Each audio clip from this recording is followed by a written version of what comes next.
আসসালামু আলাইকুম। টেস্ট চ্যাম্পিয়নশিপের ফাইনাল ম্যাচ হয় সময়ের ব্যাপার মাত্র মনে হচ্ছে সাউথ আফ্রিকার কাছে। সাউথ আফ্রিকা যদি এই টেস্ট ফাইনালটা জিতে যায় তাহলে প্রথমবারের মতো মেজর কোনো ট্রফি চ্যাম্পিয়ন হবে তারা। বিভিন্ন সময় কিন্তু সাউথ আফ্রিকা ফাইনালে গিয়েও হেরে গেছে, সেমিফাইনাল নকআউট পর্বে গেলে সাউথ আফ্রিকা খারাপ খেলে আমরা এটা সকলেই জানি।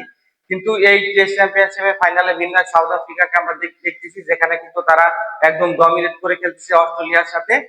তৃতীয় দিন শেষে কিন্তু সাউথ আফ্রিকা জয়ের জন্য অন্যতম ফেভারিট। এই টেস্টে যদি আহামরি কিছু অসম্ভব কিছু না ঘটে তাহলে কিন্তু সাউথ আফ্রিকা এই টেস্টটা জিততেছে, এটা কিন্তু বলাই যায়। তৃতীয় দিন শেষে মাত্র 69 রানে পিছিয়ে রয়েছে সাউথ আফ্রিকা, অর্থাৎ এই টেস্টটা জিততে হলে তাদের আরো 69 রান করতে হবে। হাতে আরো 8 জন ব্যাটসম্যান রয়েছে এবং সবচাইতে বড় কথা হচ্ছে সাউথ আফ্রিকার কিন্তু 2 জন সেট ব্যাটসম্যান রয়েছে, যাদের মধ্যে 143 রানের জুটি হয়েছে।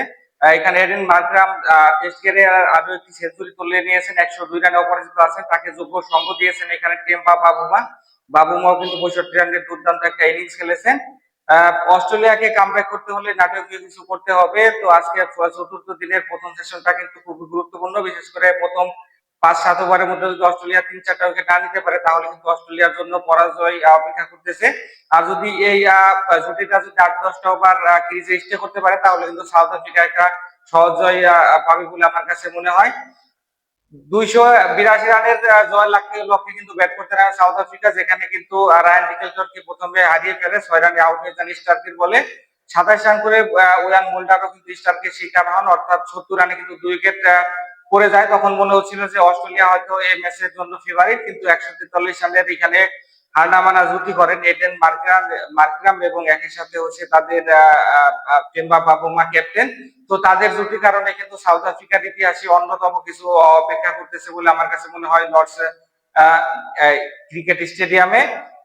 অস্ট্রেলিয়া কিন্তু দ্বিতীয় দিন শেষে 144 রানে 8 উইকেট ছিল। এখান থেকে কিন্তু খুব ভালো শুরু করেনি। তৃতীয় দিন লায়নের উইকেটটা তারা হারিয়ে ফেলে, কিন্তু স্টার কিন্তু অসাধারণ ব্যাটিং করে এই দিন। 58 রান তুলে নেন। তাকে কিন্তু যোগ্য সঙ্গ দেন এখানে 17 রান করা হ্যাজেলউড। তাদের 59 রানের পার্টনারশিপে কিন্তু এখানে 207 রান করে 281 রানের লিড পায় এখানে হচ্ছে অস্ট্রেলিয়া।